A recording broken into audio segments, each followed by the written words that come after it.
who do you think is the most extraordinary scientific mind that that humanity has produced? There is no contest.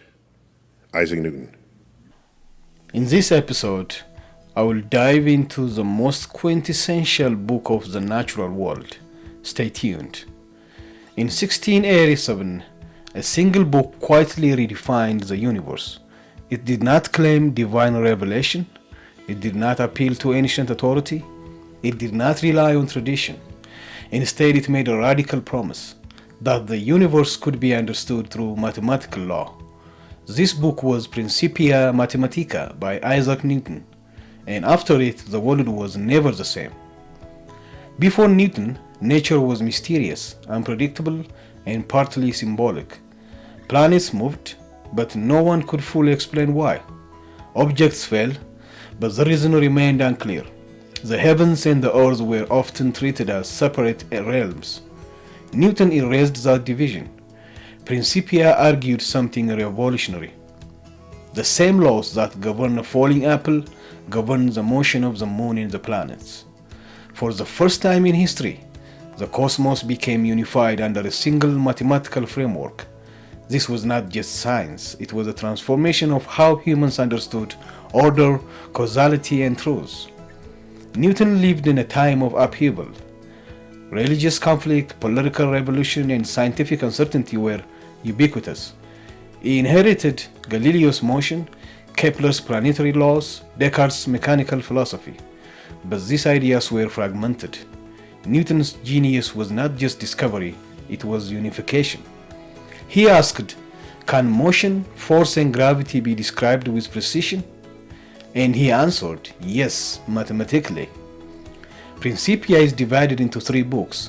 Book 1, Motion in Ideal Conditions.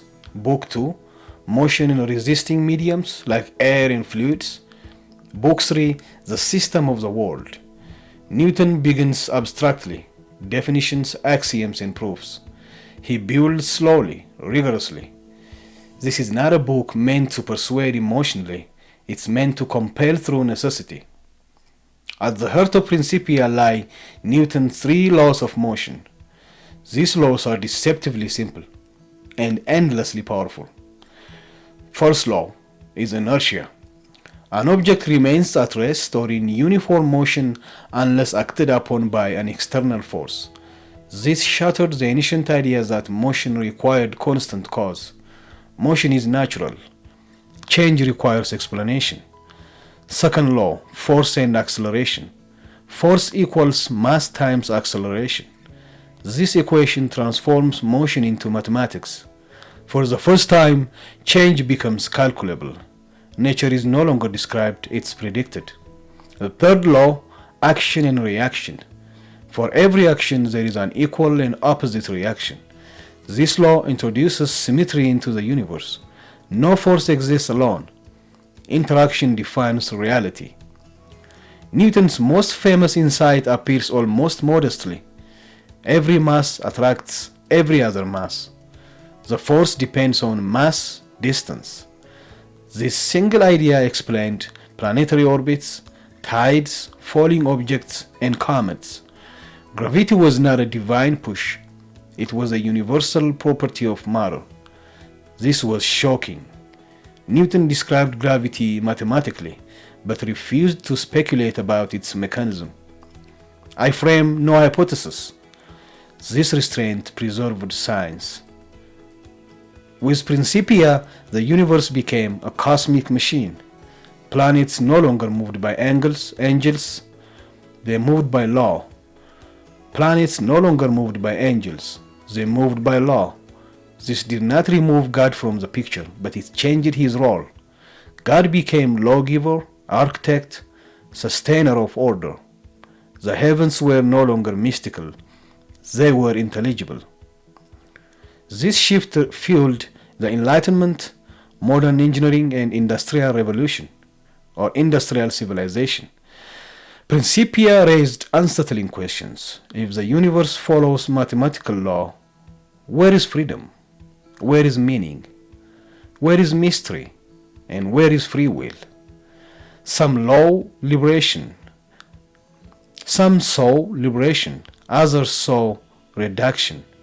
Newton himself did not believe science replaced God. He believed mathematics revealed divine rationality. But later thinkers would push his system toward mechanical determinism. The modern tension between science and meaning begins here. Newton's system was dominant for over 200 years. Then came Einstein. Relativity did not destroy Newton, it refined him. At human scales, Newton remains accurate. At cosmic scales, new frameworks emerge. This teaches an important lesson. Scientific truth is powerful, but provisional. Principia Mathematica is sacred not because it's perfect, but because it represents human humility before order. Newton did not command nature, he listened to it. He showed that reason, discipline in mathematics could reveal deep structure without arrogance. In this sense, Principia is a spiritual work. It reminds us that the universe is intelligible, truth requires patience, law does not erase wonder.